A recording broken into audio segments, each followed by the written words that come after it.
सबसे पहले मैं यह कहना चाहता हूं, परमेश्वर आपके हृदय को देखते हैं। यह बात न केवल सच है बल्कि बाइबल में भी स्पष्ट रूप से लिखी गई है। पहला शमूएल 16वां अध्याय 7वां पद में लिखा है, यहोवा मनुष्य की नजर से नहीं देखता, मनुष्य तो बाहरी रूप देखता है, परंतु यहोवा हृदय को देखता है। यह हमारे विश्वास की नींव है कि परमेश्वर केवल बाहर से नहीं बल्कि भीतर तक देखते हैं। वह हमारी नीयत को जानते हैं, हमारी उन प्रार्थनाओं को सुनते हैं जो हमारे होंठ कभी जोर से नहीं बोलते।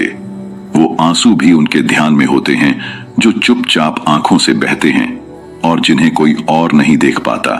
इसलिए यदि आप थके हुए हैं और बिस्तर पर लेटे हैं, यदि आपका शरीर कमजोर है और आप केवल धीरे से उनका नाम ले सकते हैं, तो भी वह आपको अवश्य सुनते हैं। परंतु मेरे मित्र, इस सुंदर और सच्चे तथ्य को कभी भी एक लापरवाह रवैये का बहाना न बनने दीजिए। प्रार्थना केवल संवाद नहीं है, यह आराधना है, यह आदर है, यह एक गहरा संबंध है। और जब संबंध सच्चा होता है तो उसमें आदर और भावना होती है। जब आप किसी उच्च अधिकारी से मिलते हैं, जैसे कि कोई न्यायाधीश, कोई राजा या राष्ट्रपति, क्या आप आलसी ढंग से बैठ जाते हैं? क्या आप थकान दिखाते हैं या आराम से लेट जाते हैं? नहीं, आप सीधे खड़े होते हैं, सम्मान प्रकट करते हैं और अपने भावों से आदर दिखाते हैं। तो फिर जब हम स्वर्ग और पृथ्वी के सृष्टिकर्ता के सामने आते हैं, तो क्या हमें उससे भी अधिक सम्मान और आदर नहीं दिखाना चाहिए? बाइबल में प्रार्थना की मुद्रा सिर्फ आराम या सुविधा की बात नहीं है, वह विनम्रता और आदर की अभिव्यक्ति है। अब्राहम परमेश्वर के सामने मुंह के बल गिर पड़े। मूसा जब उसने पवित्र भूमि पर कदम रखा तो अपने जूते उतार दिए। दाऊद प्रभु के सामने घुटनों पर झुके। सुलेमान अपने हाथों को ऊंचा उठाकर झुके। दानियेल दिन में 3 बार घुटनों पर बैठकर प्रार्थना करते थे। यहां तक कि हमारे उद्धारकर्ता प्रभु यीशु मसीह गेत्सेमनी में घुटनों पर झुककर प्रार्थना की। ये क्रियाएं किसी धार्मिक नाटक का हिस्सा नहीं थीं, बल्कि यह उस आत्मिक सच्चाई की अभिव्यक्ति थी जो उनके दिल में थी। शरीर वही कह रहा था जो दिल मान रहा था, परमेश्वर पवित्र हैं और मैं उनका दास हूं। अब कोई यह प्रश्न पूछ सकता है, क्या परमेश्वर यह नहीं समझते कि मैं थका हुआ हूं? निश्चित रूप से वे समझते हैं। उन्होंने ही तो हमें रचा है। वह हमारी सामर्थ्य और हमारी दुर्बलता दोनों को जानते हैं। परंतु कृपया समझें, समझना और स्वीकृति देना दोनों अलग बातें हैं। हाँ, आप लेटकर भी प्रार्थना कर सकते हैं और वह सुनेंगे, लेकिन क्या आप उन्हें अपना सर्वश्रेष्ठ दे रहे हैं या बस दिन का थका हारा उनींदा बचा कुचा समय? क्या आप उनके पास राजाओं के राजा की तरह जा रहे हैं या जैसे कोई सोने से पहले की कहानी सुन रहा हो? हमें सावधान रहना होगा मेरे प्रिय, क्योंकि जब शरीर बहुत आराम पा जाता है तो आत्मा धीरे धीरे निष्क्रिय हो सकती है। जब आत्मा ज्यादा सहज हो जाती है तो वह धीरे धीरे लापरवाह बन जाती है, और लापरवाही एक धीमा जहर है। ये आपके विश्वास को एक रात में नहीं मारता, ये उसे धीमा कर देता है, आपके दृढ़ निश्चय को धीरे धीरे चुप कर देता है, और फिर ये आपको यकीन दिलाने लगता है कि परमेश्वर को तो शुक्र मनाना चाहिए कि आपने कुछ बोला ही सही, जबकि सच्चाई ये है हमें कृतज्ञ होना चाहिए कि हमें उसके पवित्र सिंहासन में आने का अधिकार मिला। पर ध्यान रखिए, उसकी उपस्थिति में आना कोई अधिकार नहीं है, यह एक विशेष अवसर है। यह ऐसा कुछ नहीं है जो हम जोर देकर मांगे, बल्कि यह तो मसीह ने क्रूस पर हमारे लिए संभव किया। इब्रानियों 4 अध्याय 16वां पद कहता है, इसलिए आओ हम कृपा के सिंहासन के पास हियाव के साथ जाएं। लेकिन वह सिंहासन कोई बिस्तर नहीं है, कोई तकिया या गद्दा नहीं है। वह सिंहासन है सामर्थ्य का स्थान, महिमा का स्थान, न्याय और करुणा का स्थान। और जब कोई सिंहासन के पास आता है तो वह आदर और भय के साथ आता है। सीधे और साफ शब्दों में कहूं, यदि आप चाहते हैं कि आपकी प्रार्थना जीवन में सामर्थ्य आए तो आपको खोज की मुद्रा अपनानी होगी। आपको शरीर की सुस्ती का विरोध करना होगा और आत्मा को सिखाना होगा कि वह सुविधा से ऊपर उठकर परमेश्वर का आदर करे। कभी कभी इसका मतलब होगा कि बिस्तर से उठकर उसके पास झुकना, कभी इसका अर्थ होगा बैठ जाना, जब शरीर कहे लेट जा। कभी इसका अर्थ होगा सुबह जल्दी उठना, जब दुनिया की व्यस्तता अभी शुरू भी नहीं हुई हो। न इसलिए कि परमेश्वर शरीर की मुद्रा को मांगता है, बल्कि इसीलिए कि वह आपके मन का पूरा ध्यान चाहता है। बहुत से लोग केवल तब प्रार्थना करते हैं जब समय मिल जाए, जब थक गए हों या जब सब काम खत्म हो जाएं। पर सोचिए, अगर हम इसे पलट दें तो क्या होगा? अगर हम परमेश्वर को अपने समय का पहला और श्रेष्ठ हिस्सा दें, अपना सबसे केंद्रित ध्यान दें, अपनी ऊर्जा का सबसे अच्छा पल दें, तो क्या होगा? मैं मानता हूं स्वर्ग के दरवाजे खुल जाएंगे जैसा पहले कभी नहीं हुआ। मैं मानता हूं परमेश्वर की आग ठंडे पड़े दिलों में फिर से जल उठेगी। मुझे विश्वास है आशीष, चंगाई और आत्मिक विजयी जीवन मिलना शुरू होगा, न केवल शरीर की मुद्रा की वजह से, बल्कि इसलिए कि हृदय की अवस्था शरीर के चुनावों से प्रमाणित होगी।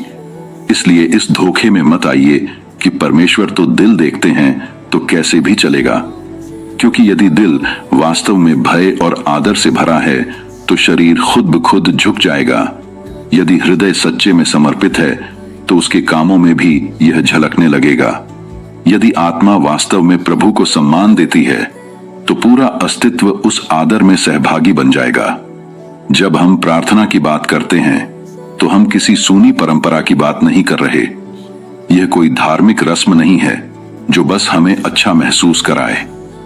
प्रार्थना वास्तविक है, प्रार्थना सामर्थ्यवान है, प्रार्थना पवित्र है, प्रार्थना गंभीर है।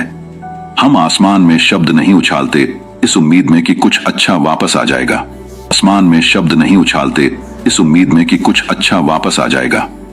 नहीं, जब हम प्रार्थना करते हैं हम सीधे उस जीवित परमेश्वर से बात कर रहे होते हैं जिसने आकाश गंगाओं की रचना की, उस परमेश्वर से जो हमारे सिर के बाल तक गिनता है। हमारा परमेश्वर वो है जिसके हाथों में अनंत काल है। और यदि हम वास्तव में इस पर विश्वास करते हैं कि हम सर्वशक्तिमान के सिंहासन के सामने खड़े हैं, तो यह बहुत मायने रखता है कि हम उसके सामने कैसे आते हैं। अब ध्यान से सुनिए इस पद को। और वह उनसे थोड़ी दूर हट गया और घुटनों के बल गिरकर यह प्रार्थना करने लगा कि हे पिता, यदि तू चाहे तो इस कटोरे को मुझसे हटा, तो भी मेरी नहीं परंतु तेरी ही इच्छा पूरी हो। लूका 22वां अध्याय 41वां पद। यह प्रभु यीशु मसीह हैं, उद्धारकर्ता, परमेश्वर का पुत्र, जो गठसमने के बाग में धोखे, क्रूस और पीड़ा का सामना करने जा रहे थे। और उन्होंने क्या किया? वो झुक गए और घुटनों के बल प्रार्थना की। अब जरा ठहर कर इस बात को अपने भीतर उतरने दीजिए। अगर कभी कोई समय था जब कोई आराम से बैठकर या लेटकर प्रार्थना कर सकता था तो वो यही क्षण था। अगर कोई था जिसे दुख में लेटकर बोलने का हक होता तो वो यीशु थे। लेकिन उन्होंने ऐसा नहीं किया। उन्होंने घुटने टेके। क्यों? क्योंकि उन्होंने वह बात समझी जो हम अक्सर भूल जाते हैं। आदर विनम्रता से शुरू होता है, और विनम्रता केवल भाव नहीं है, वह एक कर्म है। अक्सर लोग कहते हैं मैं दिल से प्रार्थना करता हूं, तरीका मायने नहीं रखता। पर सच्चाई ये है, अगर आप दिल से कर रहे हैं तो आपके शरीर की मुद्रा में भी वह सम्मान दिखेगा। यीशु ने दिखावे के लिए घुटने नहीं टेके, उन्हें कोई मजबूरी नहीं थी। पर जब अनंत काल का बोझ उनके कंधों पर था, जब सारी दुनिया का दुख उनके दिल पर था, तो उन्होंने अपने पिता के सामने पूरी तरह समर्पण कर दिया। और समर्पण क्या करता है? वो घुटनों को झुका देता है। आज के समय में लोग भाग दौड़ में लगे हैं, कई काम एक साथ कर रहे हैं और परमेश्वर को अपनी व्यस्त दिनचर्या में कहीं फिट करने की कोशिश करते हैं। मोबाइल कॉल के बीच में या सोने से ठीक पहले जल्दी जल्दी की गई प्रार्थनाएं करते हैं। हाँ, परमेश्वर दयालु हैं, वो हर प्रार्थना सुनते हैं, चाहे वो जल्दी में कही गई हो या थके मन से। पर मेरे प्रिय, उसी में संतुष्ट मत हो जाइए, क्योंकि प्रार्थना कोई काम पूरा करने की लिस्ट नहीं है। यह राजा से मिलने का क्षण है। और अगर यीशु मसीह, राजाओं के राजा, सृष्टिकर्ता, उद्धारकर्ता, अगर उन्होंने प्रार्थना के लिए घुटने टेके, तो यह हमारे लिए क्या संदेश देता है? गठसमने का वह पल कोई रस्मी परंपरा नहीं था, वह आत्मा का पूर्ण समर्पण था। उन्होंने कहा, मेरी नहीं परंतु तेरी इच्छा पूरी हो। और जब उन्होंने ये शब्द कहे, वो घुटनों पर थे, आने वाली पीड़ा से आमने सामने, पर फिर भी विनम्रता से, अधिकार नहीं, समर्पण के साथ। आप और मैं एक ऐसी दुनिया में जी रहे हैं जो हमें सिखाती है, जो भी आरामदेह लगे वही करो। और अगर हम सतर्क न रहें तो यही सोच हम अपने परमेश्वर के साथ संबंध में भी ले आते हैं। हम सोचने लगते हैं हम जब चाहें, जैसे चाहें, जिस भी हाल में चाहें प्रभु से बात कर सकते हैं। और सुनिए, मैं ये साफ कर देना चाहता हूं, परमेश्वर हर जगह से प्रार्थना सुन सकते हैं। चाहे अस्पताल का बिस्तर हो, कोई अंधेरा कैद खाना हो, सड़क का गड्ढा हो या युद्ध का मैदान, कोई दूरी इतनी नहीं कि वह न सुने, कोई स्थिति इतनी टूटी नहीं कि वह न समझे। पर जब आप घुटनों पर झुक सकते हैं फिर भी नहीं झुकते, जब आप स्वयं को नम्र कर सकते हैं फिर भी आराम को पकड़कर बैठे रहते हैं, तो आपको अपने दिल से पूछना होगा, क्या मैं सच में समर्पित हूं? कभी कभी सबसे बड़ी आराधना वही होती है जो आपको कुछ त्याग करने में लगे। जब आप बिस्तर से उठते हैं, जब आप थके हुए घुटनों पर झुकते हैं, जब आप सब कुछ रोक कर कहते हैं, हुए घुटनों पर झुकते हैं, जब आप सब कुछ रोक कर कहते हैं, प्रभु आप मेरे समय के योग्य हैं, आप मेरे पूरे ध्यान के योग्य हैं, आप मेरे शरीर और आत्मा के सम्मान के योग्य हैं। क्योंकि जिस चीज को आप अपने शरीर से देते हैं वो दिखाता है कि आपका हृदय किसके प्रति समर्पित है। यीशु केवल प्रार्थना की विधि नहीं सिखा रहे थे, वो हमें सिखा रहे थे कि किस मन से, किस आदर से और किस गहराई से प्रार्थना करनी चाहिए। वो क्यों झुके थे? क्योंकि उनका मन कह रहा था, हे पिता, मुझे आपकी आवश्यकता है। और अगर पाप रहित यीशु मसीह झुक सकते हैं, घुटनों पर समर्पण कर सकते हैं, तो हम कौन होते हैं जो कहें, मैं बहुत थका हूं, मुझे जरूरत नहीं। आजकल ऐसा कौन करता है? सुनिए मेरे प्रिय, आत्मिक जागृति लापरवाह प्रार्थनाओं से नहीं आती, वो तब आती है जब स्त्रियां और पुरुष घुटनों पर गिरते हैं, जब हम दिखावे के लिए नहीं परिवर्तन के लिए प्रार्थना करते हैं, जब हम दुनिया से नहीं मसीह से सीखते हैं। एक विश्वासी के आत्मिक जीवन के लिए सबसे बड़ा खतरा हमेशा कोई बड़ा पाप नहीं होता। वो न तो कोई खुला विद्रोह होता है, न ही सार्वजनिक पतन। कभी कभी यह खतरा शांति से आता है, धीरे धीरे आत्मा में बैठता है और उसकी आग को बुझा देता है। इसे कहते हैं आत्मिक नींद। और बहुतों के लिए यह बस ऐसे ही शुरू होती है, लेटकर प्रार्थना करते हुए। धीरे धीरे प्रार्थना विचार बन जाती है, विचार सपना बन जाता है और प्रार्थना सो जाती है। अब मेरी बात ध्यान से सुनिए। अपने बिस्तर से परमेश्वर से बात करने में कोई बुराई नहीं है, पर सवाल यह है, क्या यही आपकी आदत बन गई है? क्या यही आपका नियम बन गया है? दाऊद ने भजन संहिता 63वां अध्याय 6 पद में कहा, मैं अपने बिस्तर पर तुझे स्मरण करता हूं, रात्रि की पहरों में तुझ पर ध्यान करता हूं। परमेश्वर किसी मंडली की बेंचों तक सीमित नहीं है, ना ही केवल किसी विशेष प्रार्थना कक्ष तक। वह आपसे मिल सकते हैं अंधेरी रातों में, आपके कमरे की शांति में, आपके बिस्तर की खामोशी में भी। लेकिन आज मैं एक और गहराई की बात करना चाहता हूं, दिल के भाव की, आत्मा की मुद्रा की। जब प्रार्थना सिर्फ सोने से पहले की आदत बन जाए और वह स्वर्ग के सामने जाकर खड़े रहने का एक तरीका न रहे, तो हमें सतर्क हो जाना चाहिए। यीशु ने हमें चेतावनी दी थी और हमें उसे अनदेखा नहीं करना चाहिए। मत्ती 26वां अध्याय 41वां पद में लिखा है, जागते और प्रार्थना करते रहो कि तुम परीक्षा में न पड़ो। आत्मा तो तैयार है पर शरीर दुर्बल है। ये शब्द यीशु ने गठसमने के बाग में अपने शिष्यों से कहे थे। उन्होंने उनसे बस इतना ही कहा, जागते रहो, प्रार्थना करो, क्योंकि वे जानते थे कि संकट बस आने ही वाला है। पर शिष्य क्या करते हैं? वो सो जाते हैं। एक बार नहीं, 3 बार। उनका शरीर आराम के आगे झुक गया और उनकी आत्मा उस पवित्र क्षण को खो बैठी। यह कोई पुरानी कहानी नहीं है, यह आज का संदेश है हमारे लिए। हम आज एक ऐसी दुनिया में जी रहे हैं जहां हर चीज को आरामदायक बनाने के लिए डिजाइन किया गया है। मुलायम तकिए, चमकती स्क्रीनें, निरंतर मनोरंजन और इसी भीड़ में प्रार्थना हमारी दिनचर्या के कोनों में दब जाती है।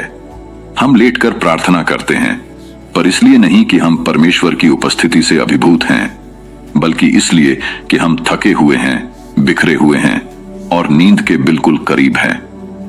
हम प्रार्थना शुरू करते हैं, पर उसे पूरा किए बिना ही सो जाते हैं। हम उसके उत्तर को सुनने के लिए कभी ठहरते ही नहीं। हम जागकर पहरा देने की जिम्मेदारी को भूल चुके हैं, जिसकी यीशु ने हमसे अपेक्षा की थी। पर प्रार्थना में जागरूक रहना एक आत्मिक सामर्थ्य है। जब यीशु ने कहा, जागते रहो और प्रार्थना करो, वो कोई सुंदर कविता नहीं कह रहे थे, वो एक आज्ञा दे रहे थे। जागना मतलब आत्मिक रूप से सतर्क रहना। प्रार्थना करना मतलब पिता से लगातार जुड़ा रहना। ये दोनों साथ चलते हैं, क्योंकि अगर आप प्रार्थना करें पर जागरूक न रहें तो आप धीरे धीरे निष्क्रिय हो जाते हैं, और अगर आप सतर्क तो रहें पर प्रार्थना न करें तो आप डर में जीने लगते हैं। पर जब आप दोनों करते हैं तो आप अपनी आत्मा पर पहरा देते हैं। आप परीक्षा का सामना कर पाते हैं। आप परमेश्वर की आवाज को और साफ सुन पाते हैं। मैंने ऐसे लोगों को देखा है जो प्रार्थना के लिए जलते थे, सुबह जल्दी उठते थे, आंसुओं के साथ घुटनों पर झुकते थे, पर धीरे धीरे प्रार्थना उनके जीवन का आखिरी काम बन गई। बिस्तर पर लेटे लेटे आंखें आधी बंद, शब्द अधूरे, ध्यान बिखरा हुआ, और धीरे धीरे उनका विश्वास भी ढलने लगा। न कोई बड़ा पाप, न कोई सार्वजनिक पतन, बस आत्मा को धीरे धीरे सुला देने वाली आत्मिक सुस्ती। और आज मैं आपसे कहता हूं, इसे अपनी कहानी मत बनने दीजिए। दुश्मन यानी शैतान हमेशा दहाड़ते हुए नहीं आता। कभी कभी वह फुसफुसाता है, कोई बात नहीं, तुम थके हुए हो, बस यहीं से प्रार्थना कर लो, लेटे लेटे बात कर लो। और आपको पता भी नहीं चलता कि आपकी प्रार्थना की आग धीमी पड़ गई है। आपका आत्मिक विवेक धुंधला हो गया है और परमेश्वर की उपस्थिति की भूख आराम की भूख में बदल गई है।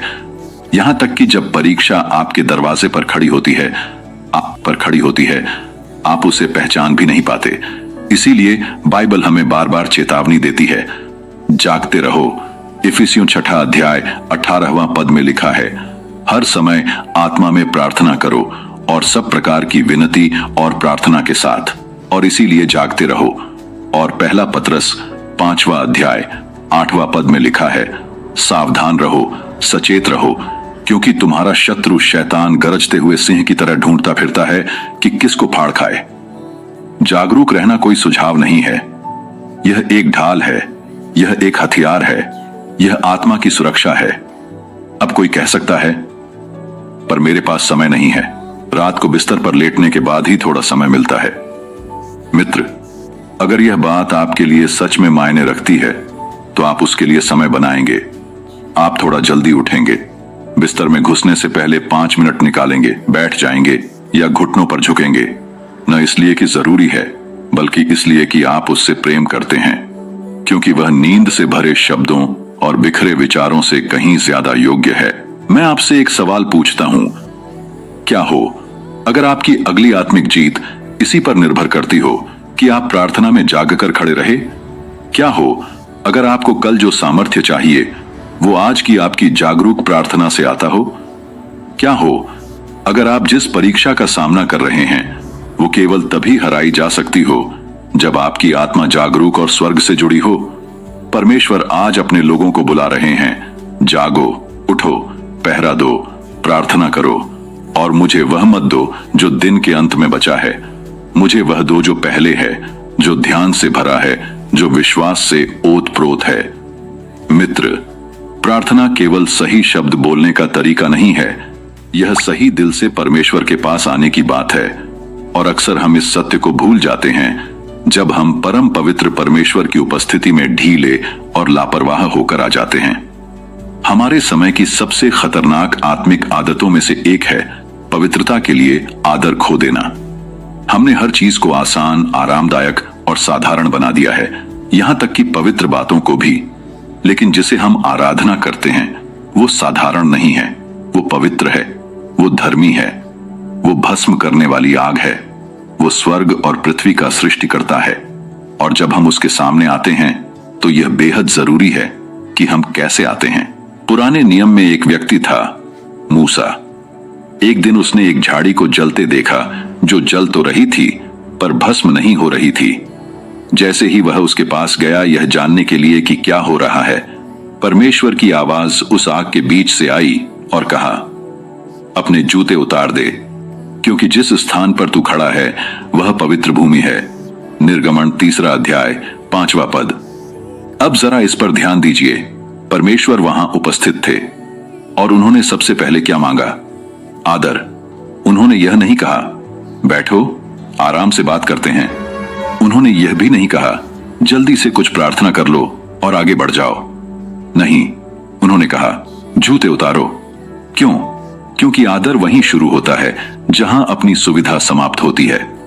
अब मैं आपसे पूछता हूं, अगर परमेश्वर ने मूसा से पवित्रता के कारण उसके जूते उतारने को कहा था, तो हमें क्या लगता है कि हम आधी नींद में मोबाइल पर स्क्रॉल करते हुए लेटे लेटे उसकी पूरी महिमा और सामर्थ्य की अपेक्षा कैसे कर सकते हैं?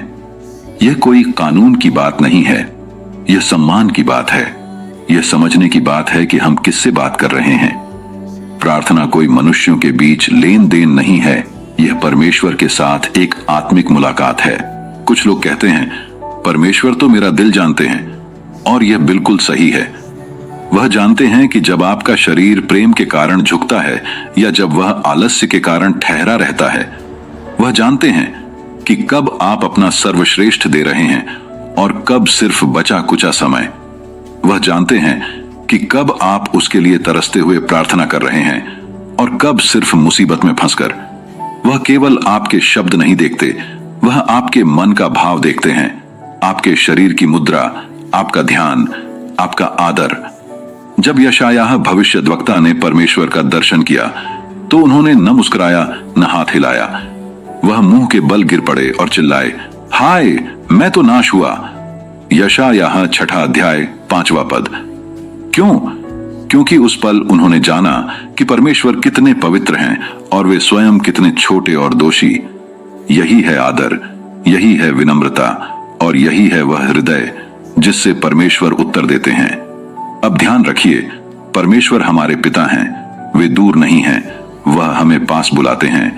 पर जब हम पास आते हैं तो हम भूलते नहीं कि वे कौन हैं। हम पवित्रता को सहूलियत से नहीं बदलते, हम आदर को आदत में नहीं बदलते।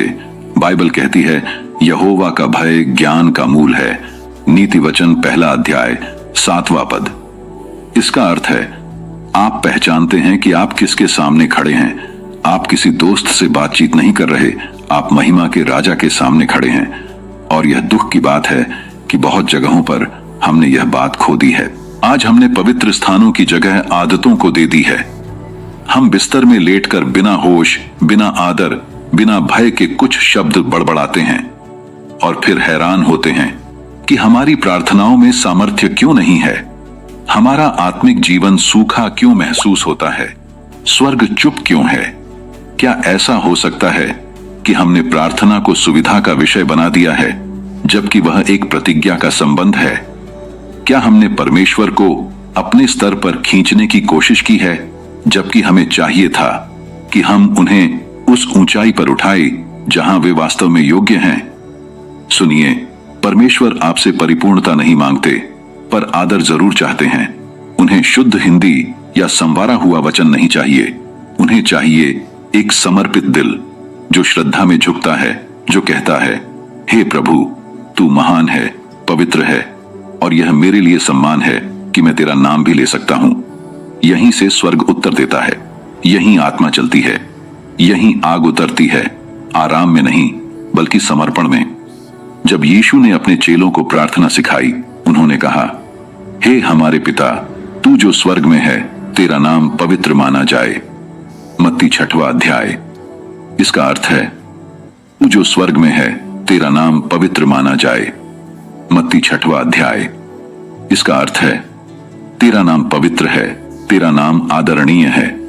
यीशु ने रोटी मांगने से पहले, माफी या छुटकारे की बात करने से पहले आदर को प्राथमिकता दी।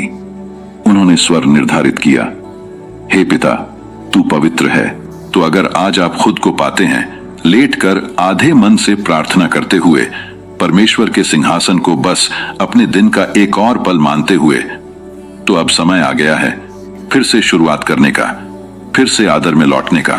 बैठ जाइए, झुक जाइए, थोड़ी देर ठहर जाइए और याद करिए, यह बस एक और काम नहीं है, यह आज का सबसे जरूरी संवाद है। और समझिए, परमेश्वर आपको अस्पताल में मिलेंगे, कार में, जेल में, युद्ध के मैदान में भी, लेकिन जब आप घर पर हैं, स्वस्थ हैं, सक्षम हैं, तो उन्हें हल्के में न लें।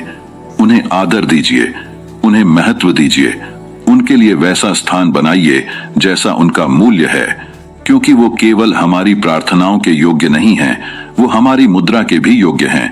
प्रार्थना केवल बात नहीं है, यह एक आत्मिक संगति है, यह आत्मा का स्वर्ग से मेल है। पर आज की भाग दौड़ भरी जिंदगी में, बिखरे हुए ध्यान में हम एक जरूरी बात भूल जाते हैं। प्रार्थना एकाग्रता मांगती है, और जब आप लेटकर प्रार्थना करना चुनते हैं तो आप उस स्थिति में जाते हैं जो शरीर के लिए सबसे आरामदेह और निष्क्रिय है। उस पल आप परमेश्वर को समर्पण नहीं दे रहे होते, बल्कि शरीर की सुस्ती को दे रहे होते हैं। यहीं पर खतरा है। बाइबल हमें नहीं कहती प्रार्थना में बह जाओ, बाइबल कहती है प्रार्थना में लगे रहो। कुलुस्सियों 4 अध्याय 2 पद कहता है, प्रार्थना में लगे रहो और धन्यवाद के साथ उसमें जागरूक रहो। लगे रहो का अर्थ है डटे रहो, जानबूझकर समय दो, पूरे मन से उसमें लगे रहो। जब पौलुस जागरूक रहने की बात करते हैं तो वो हमें याद दिला रहे हैं कि प्रार्थना कोई निष्क्रिय चीज नहीं है, यह एक युद्ध भूमि है। जब हम प्रार्थना करते हैं, आत्मिक क्षेत्र में कुछ चल रहा होता है, इसीलिए शत्रु इतनी कोशिश करता है आपका ध्यान भटकाने की, आपको सुस्त बनाने की, प्रार्थना को बस सूची में टिक करने वाली चीज बनाने की, न कि ऐसी आत्मिक यात्रा जिसमें उतरना जरूरी हो। अब ईमानदारी से सोचिए, हम में से कितने लोग बिस्तर पर लेटे लेटे प्रार्थना शुरू करते हैं और फिर 1 घंटे बाद आंख खुलती है और हमें याद आता है कि हमने तो वाक्य भी पूरा नहीं किया था। इसका मतलब ये नहीं कि हमें प्रभु से प्रेम नहीं था या प्रार्थना की परवाह नहीं थी, पर सच ये है हमारा ध्यान बहक गया था, हमारा शरीर हमें नींद की ओर खींच ले गया और बिना जाने हमने एक पवित्र पल को आराम से बदल दिया। शत्रु को आपको बुराई में खींचने की जरूरत नहीं, अगर वो आपको आराम में उलझा दे तो भी उसका काम हो गया। शास्त्र बार बार चेतावनी देता है, सावधान रहो, जागरूक रहो। 1 पतरस 4 अध्याय 7वां पद कहता है, सब बातों का अंत निकट है, इसलिए संयमी और जागरूक बनो ताकि प्रार्थना कर सको। सोचिए, पतरस समय की गंभीरता को आपकी प्रार्थना के स्पष्टता से जोड़ते हैं। वो कह रहे हैं, जब दुनिया संकट में है, जब समय कम है, तो तुम्हें जागना होगा, तुम्हें स्पष्ट मन चाहिए, तुम्हें केंद्रित होकर प्रार्थना करनी होगी।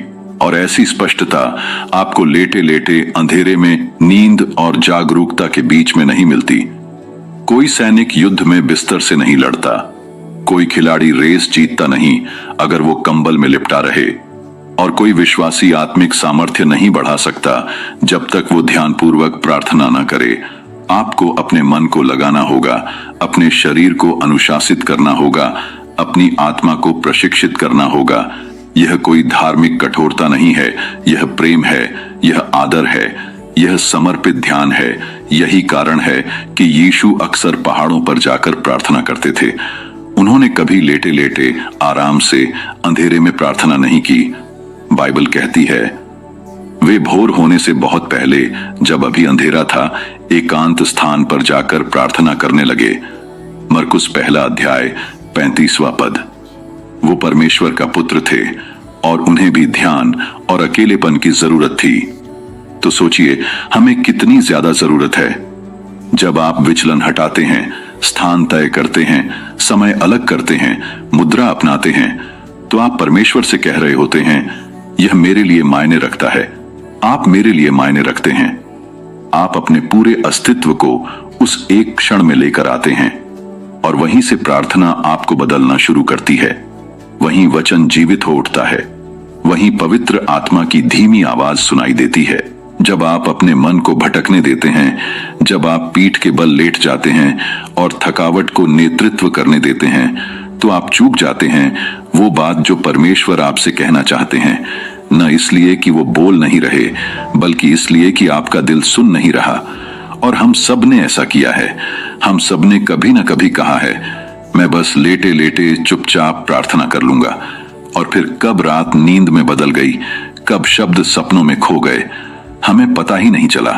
यह ध्यान नहीं है, यह आत्मिक नींद है, और धीरे धीरे यह एक आदत बन जाती है, एक ऐसी प्रार्थना पद्धति जिसमें मुलाकात नहीं होती, बस रस्में निभाई जाती हैं। और त्रासदी यह है, हमें लगता है हम प्रार्थना कर रहे हैं, जबकि हम सच में सो रहे होते हैं। हमें लगता है हम खोज रहे हैं, जबकि असल में हम बहक रहे होते हैं। इसीलिए बाइबल हमें बार बार बुलाती है, जागो।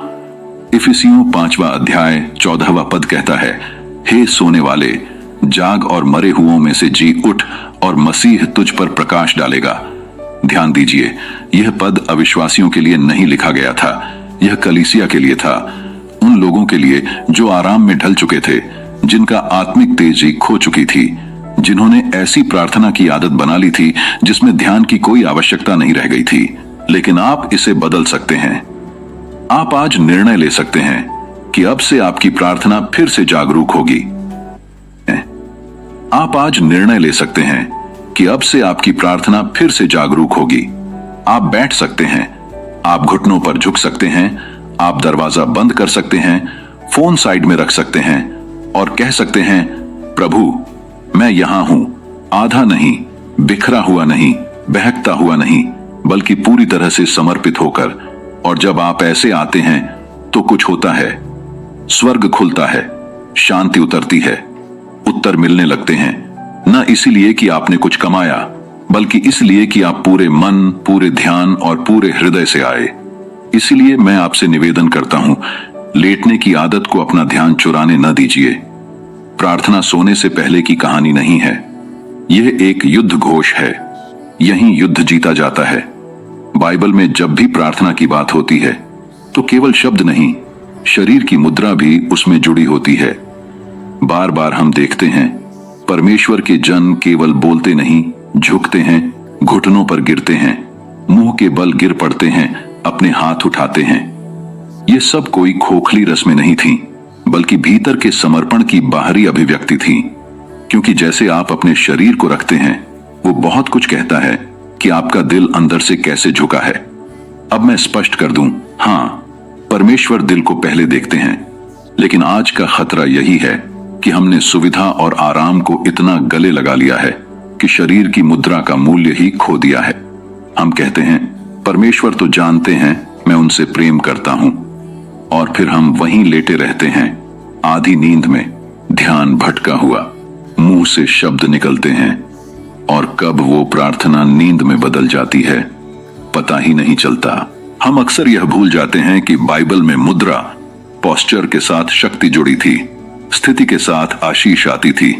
सोचिए, दानियेल को बाइबल कहती है कि वह दिन में 3 बार अपने कमरे में गया करता था, यरूशलेम की ओर खिड़कियां खोलता और घुटनों के बल झुककर प्रार्थना करता था, जैसे वह हमेशा करता आया था। यही वह जीवन शैली थी जिसने स्वर्ग का ध्यान खींचा और सिंहों के मुंह बंद कर दिए। यह कोई लापरवाह प्रार्थना नहीं थी, यह जल्दी जल्दी की गई रस्म नहीं थी, यह ध्यान भटका हुआ अभ्यास नहीं था, यह जानबूझकर चुनी गई समर्पित आदत थी, यह अनुशासन था, यह आदर था। या एलियाह को ही देख लीजिए, जब उसने वर्षा के लिए प्रार्थना की, उस लंबे सूखे के बाद बाइबल कहती है वह भूमि पर झुक गया और अपना चेहरा घुटनों के बीच रखा। वह केवल बोल नहीं रहा था, वह कराह रहा था, वह मध्यस्थता कर रहा था, वह अपने संपूर्ण अस्तित्व के साथ प्रार्थना में लगा था। यही वो प्रार्थना थी जिसने स्वर्ग से आग गिराई, जिसने सूखी जमीन पर बादल बनाए, जिसने असंभव को संभव बना दिया। और फिर हम देखते हैं यीशु को गठसमने के बाग में, परमेश्वर का पुत्र, पूर्ण रूप से पवित्र, और फिर भी बाइबल कहती है वह मुंह के बल गिर पड़ा और प्रार्थना की, हे पिता, यदि तू चाहे तो इस कटोरे को मुझसे हटा, तो भी मेरी नहीं परंतु तेरी ही इच्छा पूरी हो। मत्ती 26वां अध्याय। यीशु ने बिस्तर पर आराम से लेटकर प्रार्थना नहीं की। उन्होंने उस क्षण में इतना अधिक दुख अनुभव किया कि उनके माथे से पसीने की जगह लहू की बूंदें टपकने लगीं। उन्होंने उस दर्द में, उस बोझ में पूरे शरीर से समर्पण किया। उनकी मुद्रा ने उनकी आत्मिक दशा को प्रकट किया। यह कोई नींद या सुस्ती नहीं थी, यह पूर्ण समर्पण की मुद्रा थी। पर आज हम क्या देख रहे हैं? हम वो लोग बन गए हैं जो सामर्थ्य तो चाहते हैं पर समर्पण नहीं, उत्तर तो चाहते हैं पर आदर नहीं। हम चाहते हैं कि परमेश्वर शक्तिशाली ढंग से कार्य करें, लेकिन हम स्वयं शारीरिक रूप से जुड़ते ही नहीं। हम लेटकर प्रार्थना करते हैं, टीवी की रोशनी हमारे चेहरे पर चमक रही होती है, और फिर सोचते हैं स्वर्ग उत्तर क्यों नहीं दे रहा। समस्या यह नहीं है कि परमेश्वर हमसे प्रेम नहीं करते, बल्कि यह है कि हमने आदर करना छोड़ दिया है।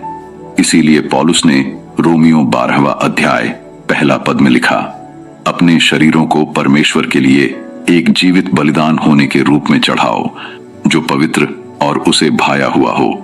यही तुम्हारी आत्मिक सेवा है, और इसमें आपकी प्रार्थना भी आती है।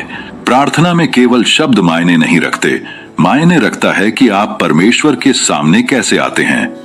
आपका शरीर, आपका ध्यान, आपकी ऊर्जा, आपका संपूर्ण अस्तित्व, यह सब कुछ लेकर आप उनके सामने आते हैं। क्योंकि जब आप राजा के सामने आते हैं तो आप बेख्याली में ढीले होकर नहीं बैठते, आप उनींदे होकर धीरे से नहीं बड़बड़ाते। आप झुकते हैं, आप सिर नीचे करते हैं, आप आंखें ऊपर उठाते हैं, आप अपने शरीर को अपनी आत्मा के साथ एकाकार करते हैं। और नहीं, यह किसी नियम की बात नहीं है। कोई कह रहा हो ऐसा नहीं कि हर बार घुटनों पर झुको वरना परमेश्वर नहीं सुनेंगे। यह कोई फॉर्मूला नहीं है। यह एक सच्चाई की पहचान है कि शारीरिक मुद्रा आत्मिक अवस्था को आकार दे सकती है। शरीर का झुकाव आत्मा को विनम्र कर सकता है। शरीर का झुकना मन को शांत कर सकता है। यह हमें आदर की स्थिति में ला सकता है। इसलिए जब आप सक्षम हो तो बिस्तर से उठ जाइए, घुटनों पर झुक जाइए, अपना ध्यान पूरी तरह प्रभु को दीजिए, क्योंकि यह एक पवित्र पल है, कोई आम बात नहीं। आप कह सकते हैं, पर मेरी तबीयत ठीक नहीं है, मैं घुटनों पर नहीं झुक सकता, घुटनों पर नहीं झुक सकता। कोई बात नहीं, परमेश्वर समझते हैं, वह आपके दिल को देखते हैं, वह आपकी सीमाओं को जानते हैं। लेकिन अगर आप लेटने की बजाय बैठ सकते हैं तो बैठिए। अगर आप ध्यान भटकाने वाली चीजों को बंद कर सकते हैं तो कर दीजिए। अगर आप अपनी कुर्सी पर हाथ उठा सकते हैं तो उठाइए। यह परिपूर्णता की बात नहीं है, यह इरादे की बात है। यह अपने शरीर के द्वारा कहना है, प्रभु मैं यहां हूं, मैं पूरी तरह से उपस्थित हूं। मेरा मन, मेरा तन, मेरी आत्मा सब आपके हैं। और मुझे पूरे मन से विश्वास है, जब हम प्रार्थना को गंभीरता से लेते हैं तो स्वर्ग हमारी प्रार्थनाओं को गंभीरता से लेता है। जब हम विनम्रता की स्थिति में आते हैं तो हम परमेश्वर की उपस्थिति को आकर्षित करते हैं। जब हम अपने शरीर की मुद्रा को आत्मिक आदर के साथ मिलाते हैं तो हम चमत्कार को आमंत्रित करते हैं।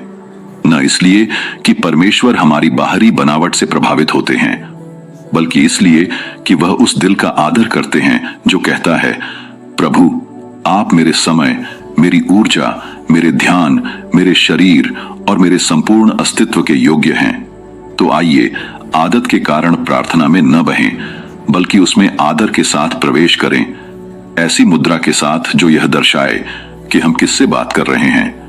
क्योंकि जब मुद्रा और प्रार्थना एक साथ मिलते हैं तब सामर्थ्य प्रकट होता है। प्रिय भाई और बहन, अगर यह संदेश आपके दिल तक पहुंचा है तो आज एक निर्णय लीजिए कि अब से आपकी प्रार्थना आराम में नहीं, आदर में होगी। लेटकर नहीं, जागकर, झुककर, पूरे मन से। यह सिर्फ शब्द नहीं, राजाओं के राजा से मुलाकात है। आज से एक नई शुरुआत कीजिए, अपना स्थान चुनिए, ध्यान भटकाने वाली चीजों को हटाइए और पूरे दिल से कहिए, हे प्रभु तू मेरे समय, मेरे ध्यान और मेरे समर्पण के योग्य है। अगर आप तैयार हैं फिर से आदर में लौटने के लिए तो इस वीडियो को जरूर शेयर कीजिए, कमेंट में लिखिए, मैं जाग रहा हूं। No more half hearted prayers, I choose surrender, I am waking up, Lord you are worthy of all of me. और इस आत्मिक जागृति का हिस्सा बनिए। क्योंकि जब मुद्रा और प्रार्थना मिलती है तब सामर्थ्य उतरता है, तब स्वर्ग बोलता है। परमेश्वर आपको आशीष दें और अगली वीडियो में फिर मुलाकात होगी। जय मसीह।